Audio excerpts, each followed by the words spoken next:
बाबर को इब्राहिम लोदी को हराने के लिए राणा सांगा लाया था। तो मुसलमान तो बाबर की औलाद है और तुम गद्दार राणा सांगा की औलाद हो, ये हिंदुस्तान में तय हो जाना चाहिए। समाजवादी पार्टी के सांसद रामजी लाल सुमन का यही वो बयान है जिसको लेकर पूरे देश में बवाल हो गया है और राजपूत समाज के लोग इनका विरोध करने सड़कों पर उतर आए हैं।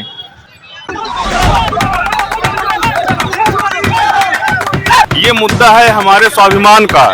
हमारे जो पूर्वज हैं, अगर उन पर उंगली उठाई जाएगी तो हम वो उंगली काट के फेंक देंगे जो है, तो इसे बिल्कुल भी बर्दाश्त नहीं किया जाएगा। कुछ ये जो जुगनुओं की औलाद हैं, ये इस धार्मिक सौहार्द को बिगाड़ना चाहते हैं। सपा सांसद लालजी सुमन ने ये बयान तो दिया था लोकसभा में, लेकिन इनके बयान की विरोध की आंच हजारों किलोमीटर दूर यहां पहुंच गई।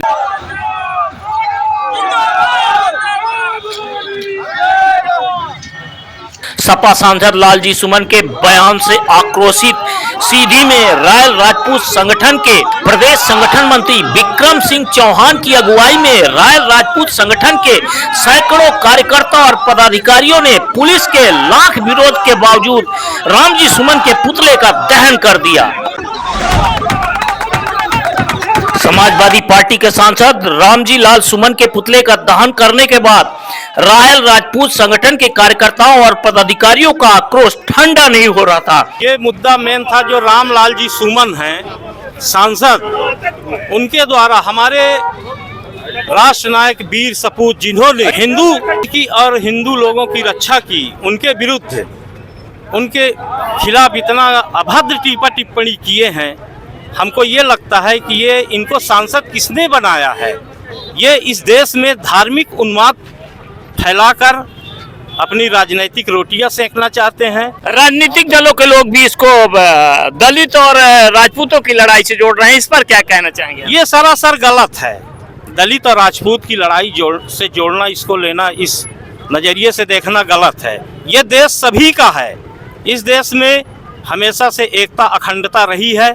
कुछ ये जो जुगनुओं की औलाद हैं, ये इस धार्मिक सौहार्द को बिगाड़ना चाहते हैं।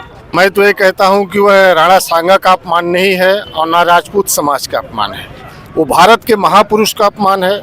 महापुरुष की कोई जाति नहीं होती और महापुरुष का अपमान यदि उन्होंने सदन के अंदर किया है तो पहले तो उनको सदन के सभापति को माफी मांगने के लिए बाध्य करना चाहिए था।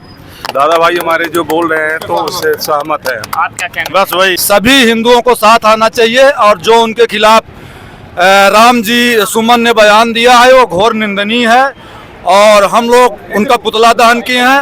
राम जी सुमन ने बहुत ही गलत की बयान दिया, हमारे पूर्वजों के खिलाफ उन्होंने अभद्र टिप्पणी करके बहुत ही गलत किया। इसका हम लोग पूर्णतः विरोध करेंगे। अगर अभी इसमें अगर उन्होंने माफ़ी मांगा तब तो ठीक है, नहीं तो हमारा उग्र आंदोलन होगा। हम लोग आगरा में इसका घेराव करेंगे पूरे संगठन। देखिए ये मुद्दा ना तो ब्राह्मण का है ना तो दलित का है, ये मुद्दा है हमारे स्वाभिमान का। हमारे जो पूर्वज हैं, अगर उन पर उंगली उठाई जाएगी तो हम वो उंगली काट के फेंक देंगे जो है, तो इसे बिल्कुल भी बर्दाश्त नहीं किया जाएगा। हम इसकी घोर निंदा करते हैं। इन्होंने अपने आधे शरीर में पूरे हिंदुस्तान को आजाद कराया है, ऐसे महापुरुष को हम फिर से नमन करते हैं। अगर वो सांसद कभी भी सीधी जिले में आए तो हमारे जितने भी लोग हैं उनका पूरा अपमान पूरे तरीके से करेंगे और यहाँ तक कि जूता मार के करेंगे। बाबर जिसका समर्थन लेके रामलाल सुमन खड़े हुए हैं, वो बाबर अपने उसमें लिखा हुआ है, जो उसकी बायोग्राफी उसमें लिखा है कि राणा सागा से बहादुर व्यक्ति, बहादुर शासक और बहादुर वीर कोई था ही नहीं। 15वीं शताब्दी में लाखों की सेना इकट्ठा करने वाले अकेले शासक थे वो। सपा सांसद रामजी लाल सुमन ने अपने बयान से पूरे देश के राजपूतों को आहत किया है। सीधी जिले में भी सम्राट पृथ्वीराज चौहान के वंशज रहते हैं जो राणा सांगा के अपमान से आहत हैं और वो इस अपमान का बदला लेना चाहते हैं। लेकिन इसके साथ ही आक्रोशित राजपूतों का कहना है कि यदि रामजी लाल बड़े दिल के साथ माफी मांग ले तो वो उसको माफ करने के लिए भी तैयार हैं, लेकिन अगर वो माफी नहीं मांगेंगे तो उन्हें राजपूत समाज के आक्रोश का सामना करना ही पड़ेगा। एनटीवी इंडिया न्यूज के लिए धर्मेंद्र की रिपोर्ट।